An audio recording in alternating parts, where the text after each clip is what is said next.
Examen minutieux de quelques patients souffrant d'insuffisance rénale. Le travail de ce matin, c'est juste pour voir quelle est la qualité de l'état veineux des patients et qu'est-ce qu'on peut faire, quelles possibilités de fistule on peut confectionner pour chaque type de patient. Cet examen, toutes les personnes sous dialyse ici présentes doivent le passer. C'est dans le cadre de la mission chirurgicale entreprise plusieurs fois par an par le professeur Heinrich Stigler. Depuis 2009, ce chirurgien allemand s'est engagé dans cette mission chirurgicale pour la confection de fistules artério-veineuses aux personnes sous dialyse. Dès que le professeur Stigler arrive, le premier jour en particulier dans la matinée, on essaie de faire la sélection des malades à opérer.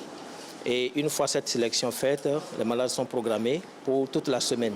We started 2009 with shunt surgery. Dr. Cosimo. Tout est parti d'une patiente béninoise sous dialyse que j'ai prise en charge en 2009 en Allemagne. On m'a expliqué que les dialysés rencontrent assez de problèmes de fistule au Bénin. C'est ainsi que je me suis lancé dans cette mission chirurgicale.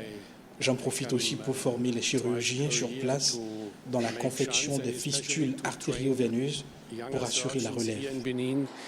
Through shunt surgery because I am older and at any time it's not possible for me to come here. La première fistule ne marchait pas encore très bien.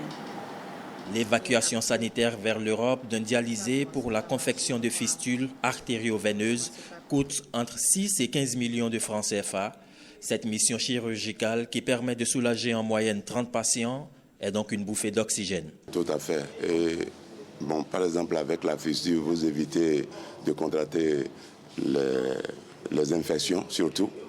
Oui, là vous êtes plus à l'aise avec, sinon avec le cathéter, c'est tout un problème, quoi.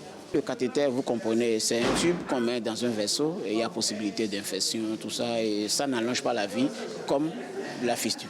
Donc un patient hémodialysé qui n'a pas de fistule, c'est comme un patient hémodialysé qui n'existe pas. La mission chirurgicale pour la confection de fistules artério-veineuses est en partie effective grâce à l'appui de Oredola et Rumedica, deux ONG béninoises et allemandes. Elles appuient l'initiative en matériel médical. Chaque mission vient avec des équipements, on ne finit même jamais de les utiliser. Elle a amené deux générateurs de dialyse et en plus les cialytiques, deux cialytiques, un mobile et puis un plafonnier. Et puis avec des tabourets et tout le matériel habituel avec des instruments de chirurgie pour la dialyse.